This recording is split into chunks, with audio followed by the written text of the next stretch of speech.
ഓർമ്മയ്ക്കായി ഭാഗം 84.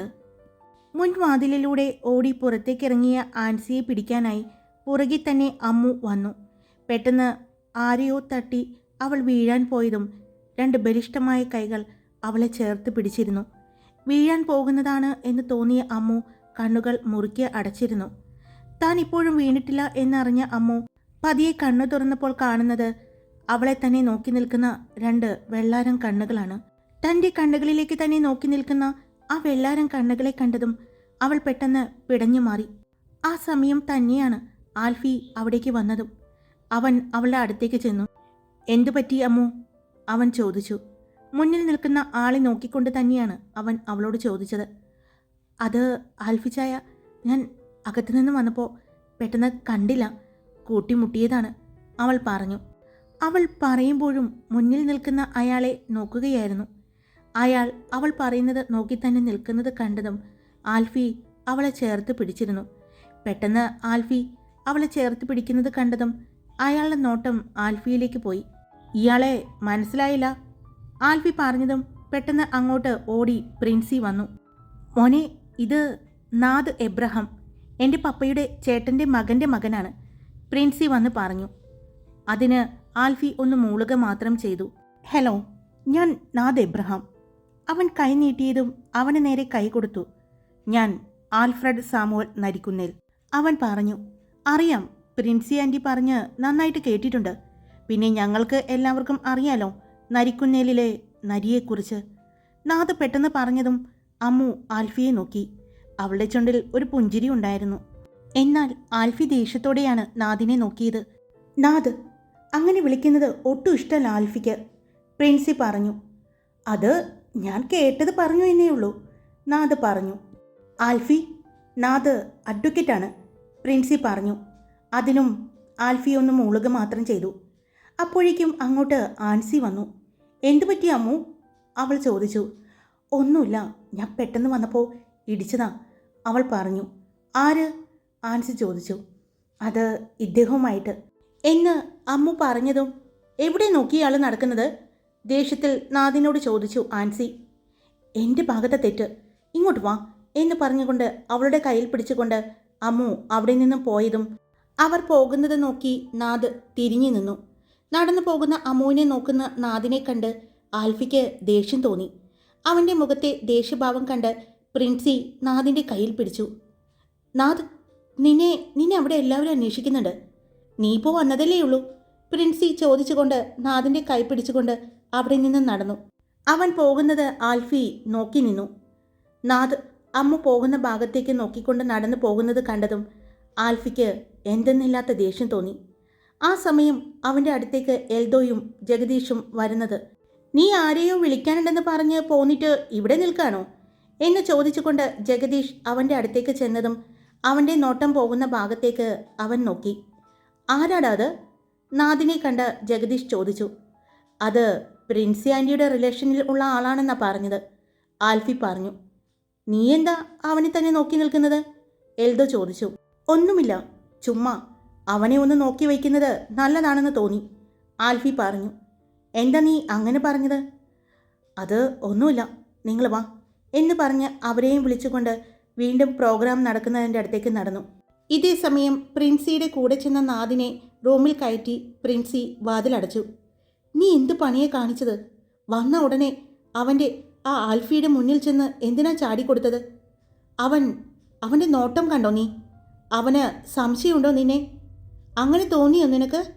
പ്രിൻസി വെപ്രാളത്തോടെ ചോദിക്കുന്നത് കേട്ടതും നാദ് അവരെ തന്നെ നോക്കി നിന്നു. എന്തിനാ ആൻറ്റി നിങ്ങൾ ഇത്രയും ടെൻഷനാവുന്നത്? ഞാനതിന് ഒന്നും ചെയ്തില്ലല്ലോ. ചെയ്യാൻ പോകുന്നതല്ലേ ഉള്ളൂ എന്ന് പറഞ്ഞുകൊണ്ട് അവൻ ഫോണെടുത്ത് ഡയൽ ചെയ്തു. ഫോൺ ചെവിയിലേക്ക് വെച്ചു. അവൻ്റെ ചുണ്ടിൽ ഒരു പുഞ്ചിരി ഉണ്ടായിരുന്നു. ആ പുഞ്ചിരിയിലേക്ക് നോക്കി പ്രിൻസി പേടിയോടെ നിന്നു. ആ പറയും മോനെ, എന്തായി? അവനെ കണ്ടോ? മറുതലക്കിൽ നിന്നും ചോദിച്ചു. കണ്ടു അങ്കിൾ, ഞാൻ അവനെ വ്യക്തമായി കണ്ടു. അവനെ മാത്രമല്ല, അവൻ്റെ പെണ്ണിനെയും. കൊള്ളാം, അവളെ എനിക്ക് ഒറ്റ നോട്ടത്തിൽ തന്നെ ഇഷ്ടമായി, അവൻ പറഞ്ഞുകൊണ്ട് അവളെ ചേർത്ത് പിടിച്ച അവൻ്റെ കയ്യിലേക്ക് ഒന്ന് നോക്കി പുഞ്ചിരിച്ചു. നീ ആരാണെന്ന് അവന് സംശയം തോന്നരുത്. അവനെന്നല്ല, നരിക്കുന്നിൽ വീട്ടിലെ ആർക്കും സംശയം തോന്നരുത്. മാളിയേക്കൽ വീട്ടിലെ സ്റ്റീഫൻ ജോർജിൻ്റെ അനന്തരവനാണ് നീ എന്നറിഞ്ഞാൽ പിന്നെ എന്താണ് ഉണ്ടാവുക എന്ന് പറയാൻ പറ്റില്ല. അപ്പുറം നിൽക്കുന്നത് ആൽഫ്രഡ് സാമുവലാണ്. അവനെ നിസ്സാരമായി കാണരുത്. നിസ്സാരക്കാരനല്ല. നമ്മൾ ചിന്തിക്കുന്നതിന് മുന്നേ അത് അവൻ്റെ മനസ്സിൽ തെളിയും. അങ്ങനെയുള്ളവനാണ്. അതുകൊണ്ട് സൂക്ഷിച്ച് അവൻ്റെ മുന്നിൽ ചെന്ന് നിൽക്കണം. അവനോട് സംസാരിക്കണം. നിന്നോട് പ്രത്യേകിച്ച് പറഞ്ഞു തരേണ്ട എന്ന് എനിക്കറിയാം. നാദ് എബ്രഹാം ആരാണെന്ന് അവൻ അന്വേഷിക്കും. അതുകൊണ്ട് തന്നെയാണ് നിന്റെ ജോലിയും മറ്റും നുണ പറയേണ്ട എന്ന് പറഞ്ഞത്. നിന്നെ അവൻ അന്വേഷിച്ചിറങ്ങിയാൽ അവന് സംശയത്തിലേക്ക് എത്തരുത്. അതുകൊണ്ട് തന്നെയാണ് ഞാൻ നിന്നെ കളത്തിലിറക്കിയത്. എനിക്കറിയാം ചെറിയ പപ്പ. അതുകൊണ്ടല്ലേ ഞാൻ തന്നെ ചെറിയ പപ്പയുടെ ആഗ്രഹം സാധിക്കാനായിട്ട് കളത്തിലിറങ്ങിയത്. അവൻ പറഞ്ഞുകൊണ്ട് നോക്കിയത് പ്രിൻസിയെയാണ്. പേടിയോടെ വെപ്രാളത്തോടെ നിൽക്കുന്ന അവരെ കണ്ടതും, ചെറിയ പപ്പ, പക്ഷേ എനിക്കിത് ഇവര് ഒരു ഭീഷണിയാകും എന്ന് തോന്നുന്നു എന്ന് പറഞ്ഞ് അവൻ പ്രിൻസിയെ നോക്കിയതും പ്രിൻസി ഞെട്ടലോടെ അവനെ നോക്കി. ആര്? സ്റ്റീഫൻ ചോദിച്ചു. ഇവിടുത്തെ പ്രിൻസി. അതായത് ഇവരുടെ ബന്ധുവായിട്ടാണല്ലോ ഞാനിവിടെ വന്നിരിക്കുന്നത്. അവർക്ക് ഞാൻ ആൽഫിയുമായിട്ട് സംസാരിച്ചത് അത്ര ഇഷ്ടപ്പെട്ടിട്ടില്ല ചെറിയ പപ്പ. ഞാൻ ചെറിയ കുട്ടിയല്ല, ഒരു ക്രിമിനൽ അഡ്വക്കേറ്റാണ്.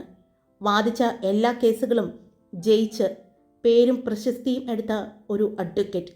എന്നെ ഉപദേശിക്കാനായിട്ട് വരരുത് എന്ന് പ്രത്യേകിച്ച് പറഞ്ഞേക്കണം ഇവരോട്. ഇവരും ചെറിയ പപ്പയും തമ്മിൽ എന്താണ് ബന്ധം എന്നൊന്നും എനിക്കറിയില്ല. പക്ഷേ ഈ ദൗത്യം ഞാൻ ഏറ്റെടുത്തിട്ടുണ്ടെങ്കിൽ അതിൽ ഇടപെടാൻ ആരും വരരുത്. ഇതിൻ്റെ ക്ലൈമാക്സ് എന്തായാലും ചെറിയ പപ്പ ആഗ്രഹിച്ചത് തന്നെയായിരിക്കും. അത് നിറവേറ്റിയിട്ട് ഇനി ഈ നാദ് എബ്രഹാം ഇവിടെ നിന്നും പോകൂ. ചെറിയ പപ്പയ്ക്ക് എന്നെ വിശ്വാസമില്ലേ? അവൻ ചോദിച്ചു. എനിക്കെൻ്റെ മോനെ വിശ്വാസമാണ്. നിന്നെ ഞാനല്ലേടാ വളർത്തിയത്. എൻ്റെ മനസ്സറിഞ്ഞ് പെരുമാറുന്ന ഒരേ ഒരാൾ, ഞാൻ പറയാതെ തന്നെ എന്നെ മനസ്സിലാക്കിയിട്ടുള്ള ഒരാൾ, അത് നീയാണ്. അതുകൊണ്ട് നിന്റെ ഇഷ്ടത്തിന് എന്താണെന്ന് വെച്ചാൽ ചെയ്യാം. പക്ഷേ അവിടെ നിന്നും പോരുമ്പോൾ നരിക്കുന്നിൽ തറവാട് തരിപ്പിടമായിരിക്കണം. കേട്ടല്ലോ? ആൽഫി, അവനാണ് നരിക്കുന്നിൽ തറവാടിൻ്റെ നെടും തൂണ്. ആ തൂണിനെയാണ് നമ്മൾ നിലം പരിശാക്കാൻ നോക്കേണ്ടത്. അവനുള്ളപ്പോൾ അവിടെയുള്ള ഒരാളെയും നോവിക്കാൻ നമുക്ക് പറ്റില്ല. അതുകൊണ്ടാണ് നേരിട്ട് അവനെ തന്നെ വേദനിപ്പിക്കാൻ ഞാൻ പറഞ്ഞത്. അവനെ വേദനിപ്പിച്ചാലേ സാമുവൽ നരിക്കുന്നിൽ എന്ന പഴയ സിംഹത്തിന് വേദനിക്കൂ, സ്റ്റീഫൻ പറഞ്ഞു. എനിക്കറിയാലോ ചെറിയ പപ്പ എല്ലാ കാര്യങ്ങളും. അതുകൊണ്ട് പ്രത്യേകിച്ച് എന്നോടും ഒന്നും പറഞ്ഞു തരേണ്ട. ചെറിയ പപ്പയുടെ ആഗ്രഹം സാധിച്ചിട്ടേ ഞാൻ പോരുകയുള്ളൂ, നാദ് പറഞ്ഞു. എന്നാ ഞാൻ പിന്നെ വിളിക്കാം എന്ന് പറഞ്ഞ് ഫോൺ കട്ട് ചെയ്ത് അവൻ പ്രിൻസിയുടെ അടുത്തേക്ക് ചെന്നു. ഞാൻ പറഞ്ഞത് കേട്ടല്ലോ. എന്നെ ഉപദേശിക്കാനായിട്ട് വരണ്ട. എന്ത് എവിടെ എങ്ങനെ ചെയ്യണമെന്ന് എനിക്ക് നന്നായിട്ടറിയാം. അത് ഞാൻ ചെയ്തിരിക്കും. അതിൽ തലയിട്ടാൽ ആരാണെന്ന് ഞാൻ നോക്കില്ല. നിങ്ങൾക്കറിയില്ല എന്നെ. നാദ് എബ്രഹാം മാളിയേക്കൽ. ഹൈക്കോർട്ടിലെ അത്യാവശ്യം തിരക്കുള്ള ക്രിമിനൽ അഡ്വക്കേറ്റായ ഞാൻ നേരിട്ട് ഇവിടെ വന്നിട്ടുണ്ടെങ്കിൽ ഞാൻ ചെയ്യാൻ പോകുന്ന കാര്യം എത്രമാത്രം ഇമ്പോർട്ടൻ്റ് ആണെന്ന് എനിക്കറിയാം. അതുകൊണ്ട് അതിൽ തലയിടാൻ വരരുത്.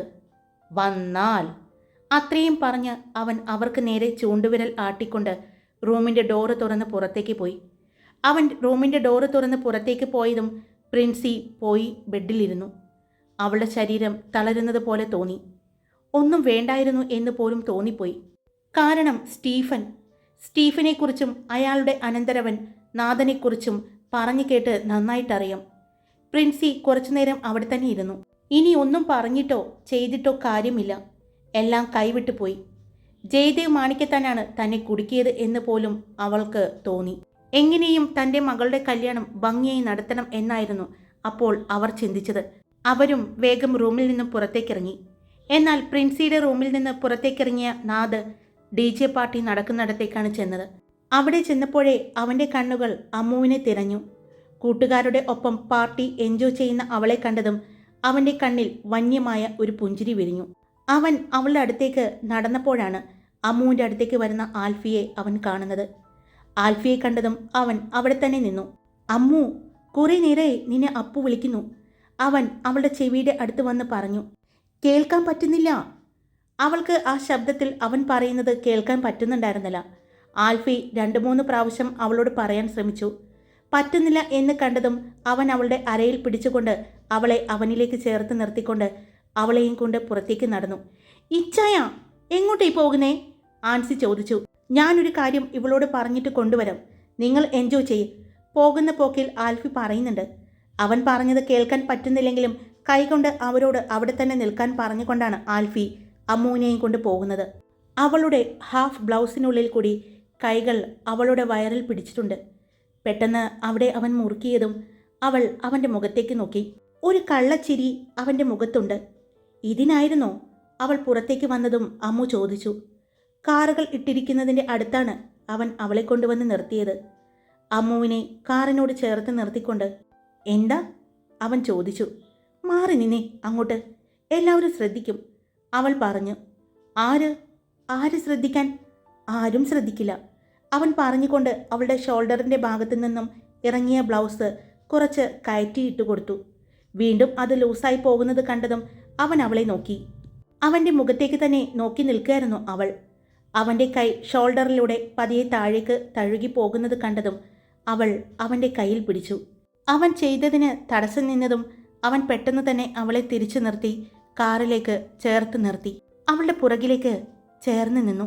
അവൻ്റെ ശരീരം തൻ്റെ ദേഹത്തോട് ചേർന്ന് കാറിനോട് പറ്റിച്ചേർന്ന് അവൾ നിൽക്കുന്നത്. ആൽഫി അവളുടെ പുറകുവശത്തെ ബ്ലൗസിൻ്റെ കെട്ട് ലൂസായി കിടക്കുന്നത് അഴിച്ചു. അവൻ കെട്ടഴിക്കുന്നത് അറിഞ്ഞതും ഇച്ചായ, ഒരു വെപ്രാളത്തോടെ അവൾ വിളിച്ചു.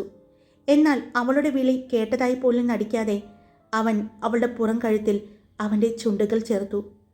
അമ്മു കണ്ണുകൾ അടച്ച് കാറിലേക്ക് ചാഞ്ഞു കിടന്നു. പതിയെ ചുംബിച്ചുകൊണ്ട് അവൻ്റെ ചുണ്ടുകൾ അവളുടെ കഴുത്തിൻ്റെ ഭാഗത്തേക്ക് വന്നതും അവളൊന്ന് പിടഞ്ഞു. ആ സമയം ഒരു കാറിൻ്റെ ലോക്ക് തുറക്കുന്ന ശബ്ദം കേട്ടതും അവൾ ഞെട്ടലോടെ അവനെ തള്ളി മാറ്റാൻ ശ്രമിച്ചു.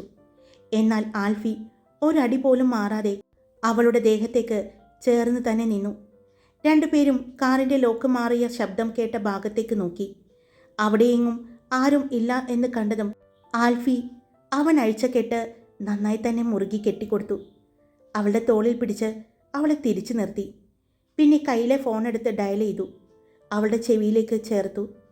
അവനെ തന്നെ അവൻ്റെ കണ്ണുകളിലേക്ക് തന്നെ നോക്കി അവൾ നിന്നു. ഇപ്പോൾ അവൻ അവളോട് ചേർന്നാണ് നിൽക്കുന്നത്. അവൾ കാറിൽ പറ്റിച്ചേർന്ന് നിൽക്കുന്നുണ്ട്. അവൻ്റെ കൈ അവളുടെ ദുപ്പട്ടയുടെ ഉള്ളിലൂടെ വയറിൽ പിടിച്ച് പതിയെ അമർത്തി. അവൾ കണ്ണുകൾ മുറുക്കി അടച്ചു. അപ്പോഴാണ് അവളുടെ ചെവിയിൽ ഇച്ചായ, അവളെവിടെ? അവളെ കണ്ടോ എന്നുള്ള അപ്പുവിൻ്റെ ശബ്ദം കേട്ടതും അമ്മു കണ്ണു തുറന്നു. അപ്പു, അമ്മു വിളിച്ചു. നീ എവിടെയായിരുന്നു അമ്മു? എത്ര നേരമായി ഞാൻ നിന്നെ വിളിക്കുന്നു. നിന്റെ ഫോൺ എവിടെ? അപ്പു ചോദിച്ചു. അത് റൂമിലാണെന്ന് തോന്നുന്നു, അവൾ പറഞ്ഞു. അപ്പോഴും അവളുടെ കഴുത്തിലും വയറിലും എല്ലാം കൈകൊണ്ട് പതിയെ തലോടുന്നുണ്ട് ആൽഫി.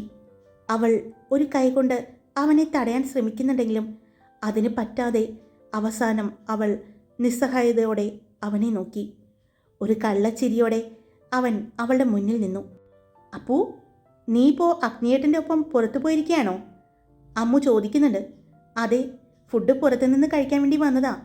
നിന്നെ ഞാൻ കുറേ നേരമായി വിളിക്കുന്നു, കിട്ടുന്നില്ല. അപ്പോഴാണ് ഞാൻ ഇച്ചായൻ്റെ ഫോണിലേക്ക് വിളിച്ചത്. എന്തായി അവിടെ? എങ്ങനെയുണ്ട് പ്രോഗ്രാം? അവൾ ചോദിച്ചു. നന്നായിട്ടുണ്ട്. അച്ഛനും അമ്മയും വന്നിട്ടുണ്ടോ? അപ്പു ചോദിച്ചു. ഉണ്ട്, വന്നിട്ടുണ്ട്. പക്ഷേ അകത്താണെന്ന് തോന്നുന്നു, അമ്മു പറഞ്ഞു. അപ്പൂസ്, നിനക്ക് വെജ് പോരെ? ഇപ്പോഴും നോൺ വെജ് കഴിച്ചു തുടങ്ങിയിട്ടില്ലല്ലോ എന്ന് ചോദിച്ചുകൊണ്ട് അവളുടെ അടുത്തേക്ക് അഗ്നി വന്നു. നോക്ക്, ഞാൻ നിനക്ക് എടുത്തതെല്ലാം നിന്റെ ഇഷ്ടപ്പെട്ട സാധനങ്ങളാണ്. ഇതിലിനി മാറ്റം വന്നിട്ടുണ്ടോ എന്ന് എനിക്കറിയില്ല എന്ന് പറഞ്ഞുകൊണ്ട് അഗ്നി ഒരു പ്ലേറ്റുമായിട്ട് അപ്പുവിൻ്റെ അടുത്തേക്ക് വരുന്നത്. അപ്പുവിനോട് പറയുന്നത് അമ്മ ഫോണിലൂടെ കേൾക്കുന്നുണ്ട്. അവളുടെ ചുണ്ടിലും ഒരു പുഞ്ചിരി ഉണ്ടായിരുന്നു. എൻ്റെ ഇഷ്ടങ്ങൾ ഒന്നും മാറിയിട്ടില്ല ഇപ്പോഴും, അപ്പു പറഞ്ഞു. അപ്പോൾ പിന്നെ എൻ്റെ ഇഷ്ടമാണോ മാറിയിരിക്കുന്നത്? എൻ്റെ ഇഷ്ടം മാറിയിട്ടില്ല, കൂടിയിട്ടേ ഉള്ളൂ എന്ന് കുറച്ചു മുമ്പ് എൻ്റെ പെണ്ണിന് മനസ്സിലായതല്ലേ? അഗ്നി അവളുടെ അടുത്ത് വന്ന് ചോദിച്ചതും അപ്പു പെട്ടെന്ന് അവൻ്റെ വായ പൊത്തിപ്പിടിച്ചു. അവൻ്റെ രണ്ട് കൈയിലും പ്ലേറ്റ് ഫുഡുള്ളത് കൊണ്ട് അവൻ അവളുടെ കൈ മാറ്റാൻ പറ്റുന്നുണ്ടായിരുന്നില്ല. എന്താ എന്ന് അവൻ കണ്ണുകൊണ്ട് ചോദിച്ചതും അവൾ ഫോണെടുത്ത് തിരിച്ചു പിടിച്ച് കാണിച്ചു കൊടുത്തു. അതിൽ ആൽഫി എന്ന നമ്പറിൽ നിന്നും കോള് പോകുന്നത് കണ്ടതും അഗ്നി കണ്ണു മിഴിച്ച് അവളെ നോക്കി. അവൾ അവനെ ദേഷ്യത്തോടെ നോക്കി. അവൻ്റെ വായിൽ നിന്നും കൈയെടുത്തു. അപ്പൂസ്, എന്താ ഞാൻ കേൾക്കുന്നത്?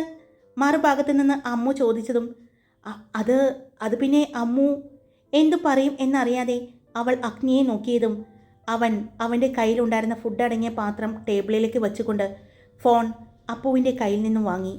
ഹായ്, എല്ലാവരും സുഖമായിട്ടിരിക്കുന്നു? ഞാൻ സുഖമായിട്ടിരിക്കുന്നു. സ്റ്റോറി ഇട്ടിട്ടുണ്ട്. ഇഷ്ടപ്പെട്ടാൽ ലൈക്ക് ചെയ്യുക, നിങ്ങളുടെ അഭിപ്രായങ്ങൾ കമൻറ്റ് ചെയ്യുക. സബ്സ്ക്രൈബ് ചെയ്യാതെ കേൾക്കുന്നവരുണ്ടെങ്കിൽ സബ്സ്ക്രൈബ് ചെയ്ത് സപ്പോർട്ട് ചെയ്യുക. Love you all. It's B Karthika.